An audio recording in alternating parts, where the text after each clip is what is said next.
des exemples.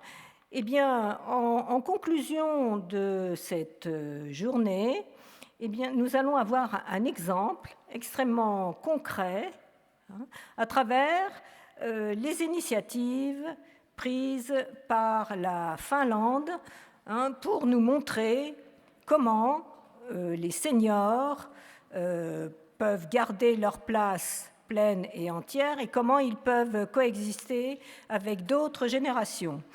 Je remercie infiniment Son Excellence, Madame l'ambassadeur de Finlande en France, d'avoir pris aussi sur ses nombreuses obligations pour être présente donc à notre colloque, et je lui donne la parole, je l'invite à venir au micro.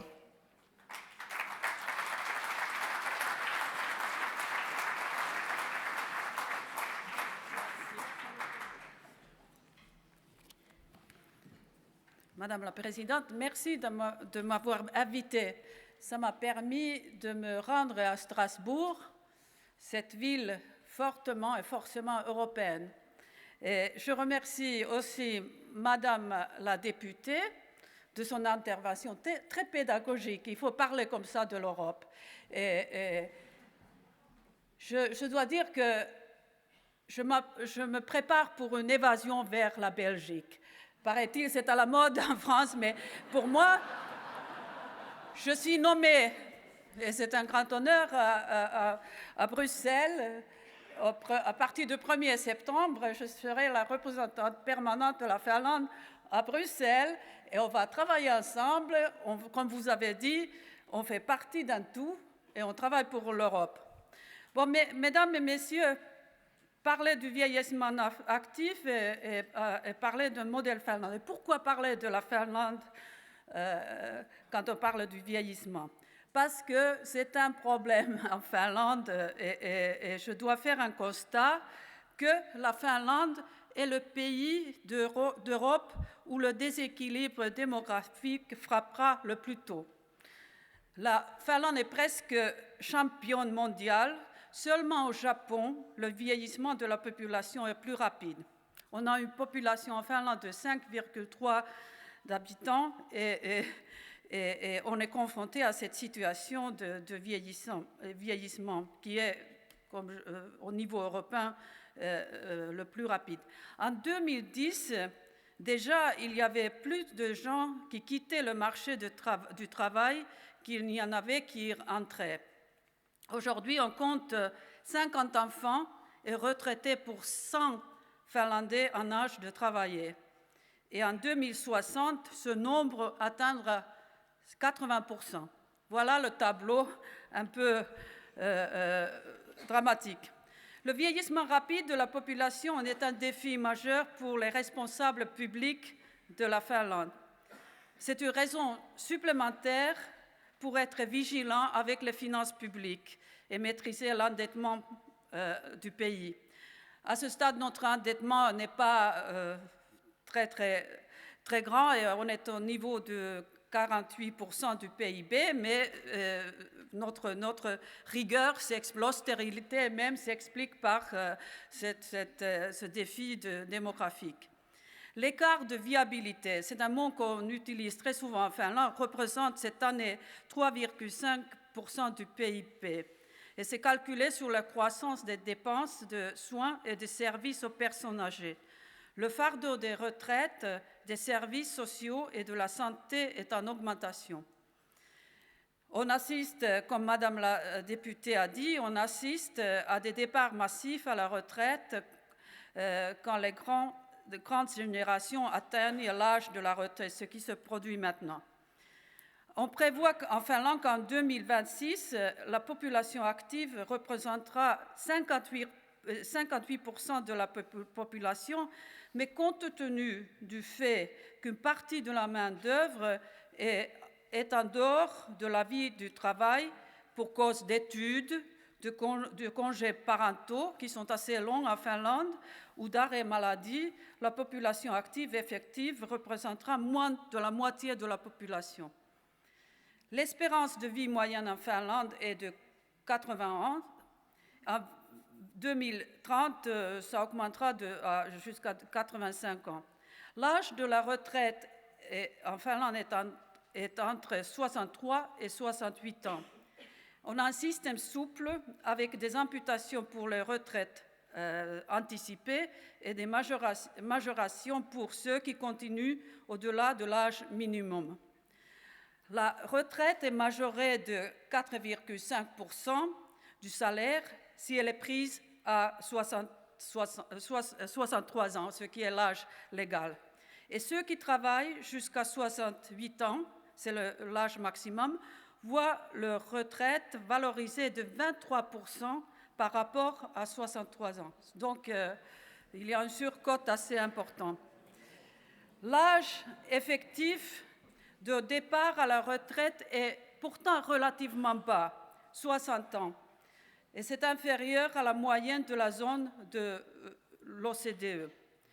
La dernière réforme des pensions date de 2005 et les partenaires sociaux et l'État se sont mis d'accord sur l'objectif d'atteindre 62,4 ans comme l'âge effectif en 2025. La durée de la vie active devrait par conséquent être prolongée à 37,5 années. Quand on lit des rapports de l'OCDE, ce que nous faisons tous sans doute, la solution paraît très simple. Il faut poursuivre la réforme des retraites en relevant l'âge minimum et l'âge maximum de la retraite. Il faut durcir l'accès à la retraite anticipée et rendre plus rémunérateur le travail après l'âge minimum de la retraite. En Finlande, on utilise la méthode de la carotte et du bâton. Le taux d'emploi des seniors croît rapidement, heureusement. Le taux d'emploi des personnes âgées entre 55 et 64 ans s'élève à plus de 53%. Et la participation à la vie professionnelle des personnes entre 60 et 64 ans est passée de 20% à 45% depuis 20 ans. Les plus de 65 ans connaissent la même évolution. La situation d'emploi pour les seniors s'est améliorée malgré la crise.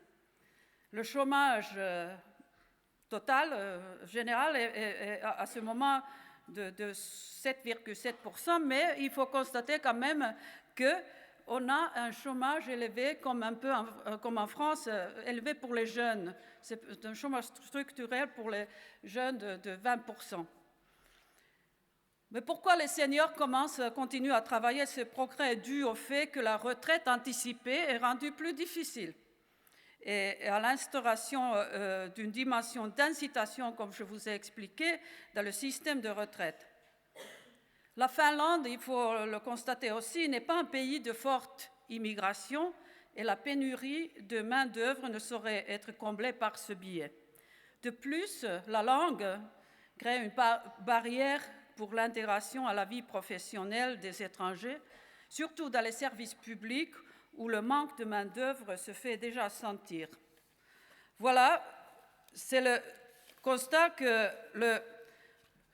qu'on doit faire, donc que l'augmentation de notre produit intérieur brut est possible uniquement sur la productivité, pas sur l'offre de main-d'œuvre. Et c'est pour cela que le programme du gouvernement